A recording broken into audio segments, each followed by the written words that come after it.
Alright guys, we are picking peppers here like we've never picked before. We have this container full, this one's just about full. We got a few buckets here, and that is just 2 beds here of pepper plants. This just goes to show you how much food you can produce in 2 beds like this. These beds are roughly 5 feet by 15 feet, somewhere on that. And we have roughly roughly 18 to 20 plants per bed. So I put 3, 3, 3, and all the way down. It goes to show you how much food you can produce. Right now we have to pick everything we have because we're expecting a cold freeze tonight. Not so much a frost, but it's getting down to like 27 tonight, so that's cold enough. I gotta cover my tomatoes. We don't have any tomatoes yet. This is a weird cold front that come through last night. It's been raining for like, I don't know, 2 or 3 days, and then behind it was a cold front. And so now that's what we got today. So today is a very cool, brisk, I don't know, in the 40s. But the sun is out, but it's just windy right now. So the wind is a little bit chilly. So yeah, we have to pick all the peppers we have. Our watermelons we picked already, but there might be a few out there we got to pick yet. We got to go through our zucchinis, pick all that stuff, and our eggplants. We got 2 beds of eggplants. A lot of them are still pretty small yet, but they'll be okay. We'll pick those too. So I got to pick we're picking all the peppers, and as you can see here, we got 2 of these containers. I don't know how big they are, but they're pretty big. Full. We got buckets full. We got the same thing with the eggplants. If you guys know any good pepper recipes, let us know, because we're going to be eating peppers for quite a while. That's going to be on the menu for a long time. So we'll be freezing them. We're going to try to can some of them, ferment some maybe, but we're mostly going to freeze them and have them throughout the winter, basically. Give them to friends and family and stuff like that. But yeah, it just goes to show you how much food we can produce in just 2 beds of just peppers. So don't think you need a whole lot of garden space to produce food. If you plant it right, you'll produce a lot of food. This garden this year is kind of experimental for us. Well, we tried the Back to Eden garden for 3 years in a row, and it didn't produce anything. It was horrible, horrible. We have bad soil to begin with, so just throwing wood chips on bad soil will do nothing.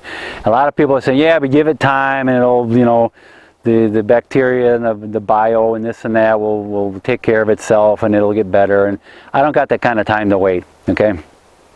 That's why I started this garden this year. I mended the soil, put manure in there, compost, put my minerals, had my soil tested. If you haven't seen that video, I'm going to put it here. I know I say that a lot, but it's very, very important, because yeah, you can put manure and compost and nitrogen, all that stuff in there, but you're not getting the minerals. If your soil doesn't have the minerals that the plant needs, when you eat it, your body's not going to get those minerals. So it's very, very important. We have been eating here almost exclusively out of our garden, besides rice and stuff like that and pasta dishes. But we throw whatever vegetables, whatever recipe we can find, we'll make something out of our garden with it. And I'm telling you, I've been feeling fantastic lately. The nutrition that's in your homegrown food is 100 times better than that junk that you buy at the store. The stuff that you buy at the store, I mean, a lot of it's hydroponics, and they don't even put minerals in it hardly, whatever. Or it's been farmed in land that's been farmed over and over and over, and the soil is so depleted of minerals, and they got to keep dumping nitrogen on there just to get things to grow. Yeah, they look pretty, but they're nutritionally void. You know, it's not good. So yeah, grow your own food. Look, a 5-foot bed here by 15 feet long, roughly. Look all this food we're producing. It's incredible. If you haven't seen, we did a tomato, making tomato paste or a tomato sauce. I'm gonna put that video here. I mean, we just got tons and tons of food. We've been giving it to friends and stuff, neighbors. So yeah, lots of food here. So we are trying to pick everything we can because, like I said, we're getting this hard freeze tonight. And but a lot of the stuff, like our kale here, I'm going to show you right here. It's doing fantastic. We just planted cabbage, different varieties of cabbage, and broccoli and cauliflower. Those will do fine. They'll handle the cold weather. I have my fava beans, which is a broad bean. Those will do fantastic. They love the cold weather. All my Swiss chard, they'll do just fine. But unfortunately, peppers, eggplants, tomatoes, those kinds of plants, zucchinis and things, they won't do too well. All right, here we got my mother-in-law picking. We have cayenne peppers. We got these orange habaneros. These bad boys right here are so hot. Okay, you can see them there. These bad boys are so hot. I tasted one, and I tasted just the very end of it, and then I got down to where the seeds are, and my tongue and lips went numb. I'm not kidding you. They were that hot, these bad boys right here. Yep. And then here we got purple cayenne peppers. We're gonna dry all these up and grind them up and use them for spicing up the food. And so yeah, we got a lot of peppers this year, and these habaneros, we're gonna use this sparingly, of course. They are so hot. And these here are kind of half rotten, but we might dry these out anyways and use them for maybe bug repellent. I don't know. We'll figure something out with them, but they are extremely hot. Here we got a bucket of habaneros. These habaneros are still green, but like I said, we're getting that frost or that freeze tonight. The plant's gonna die anyways. We're gonna see how hot these are. And then we got here about a half a bucket of cayenne peppers here.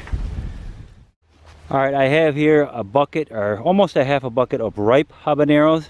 And as I said, these are extremely hot. Like I said, my tongue and lips went numb when I tasted that.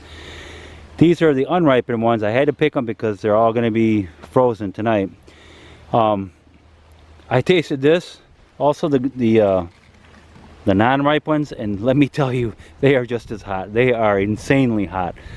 But we're going to dry these up and grind them up most likely, and use them in recipes and stuff. We'll probably end up giving a bunch away too.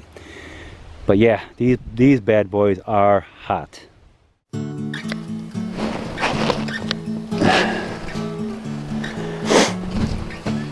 I think we are done. I have basically a wheelbarrow full of eggplants here. Now, this is way too much that we can eat fresh. So, my wife has this fantastic recipe. She made it twice in the past, and it's fantastic. You bake or grill the eggplants. The peppers, the Marconi peppers, they are absolutely very flavorful, delicious. We grill those, and after you bake them and grill the peppers, she puts them in a blender, mixes it all up, and it turns into a sauce. I don't know what else she puts in there, but we're gonna do a recipe on it. And it turns into a sauce, and you pour it over your pasta dish, and oh man, is it good. I'm telling you, it is fantastic. So we're gonna basically do that with it, and then put them in baggies, freezer baggies, and put them in the freezer and freeze them that way, so we can have them throughout the winter. So that's gonna be delicious. So guys, grow your own food whenever possible. I know we're going into winter now, and a lot of you up north won't have that opportunity, but when spring comes, start planting. Plant your tomatoes and eggplants and peppers indoors. Get them out there in the spring, and grow your own food. There's nothing like home-grown food that's full of minerals and very nutritious for your body.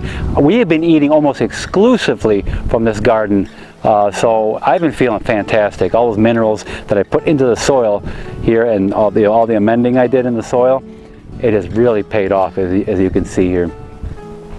So yeah, grow your own food, be healthy, and I guess that's it, guys. Thank you for watching. Please like, subscribe, and share, and I will see you guys in the next video.